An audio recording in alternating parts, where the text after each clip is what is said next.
د مولوي محمد یعقوب مجاهد په مشرۍ د امنیتي او تصفیوي چارو د مرکزي کمیسیون په نوبتي غونډه کې د هیواد امنیتي وضعیت د ډاډ وړ بلل شوی او د هیواد له رسمي پولو فرضي کرښو سره تړلي موضوعات تر بحث لاندې نیول شوي. د صنعت او سوداګرۍ وزارت له لوري په صنعتي سیمو کې هغو صنعتکارانو ته چې قانوني شرایط پوره کړي د ځمکې د ملکیت د سند د ویش لړۍ په رسمي ډول پیل شوه. زابل کې د بیرته راستنېدونکو کډوالو لپاره په 4321 جریبه ځمکه د استوګنې د ټولو اسانتیاوو په درلودلو سره د یوه ښارګوټي د جوړولو چارې پیل شوې.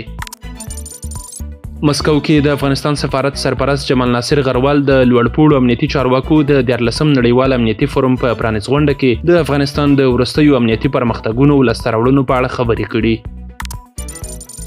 د فراه ولایت امنیتي ځواکونو د دې ولایت په لاشجوین ولسوالۍ کې ایران ته د 680 پسونو د قاچاق مخه نیولې او د یادې پیښې په تړاو یې 6 تنه هم نیولي دي.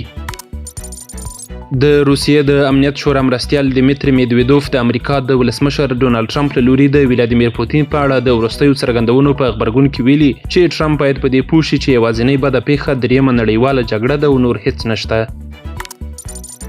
او د موریتانیا هیواد چارواکو هغه واضح په کلکه رد کړي دي چې ګواکې د موریتانیایي حاجیانو یوه الوتکه په سره سمندرګي کې لوېدلې ده. د دوی په وینا ټول حاجیان په سلامتۍ سره سعودي عرب ته رسېدلي دي او هیڅ ډول پیښه نه ده شوې.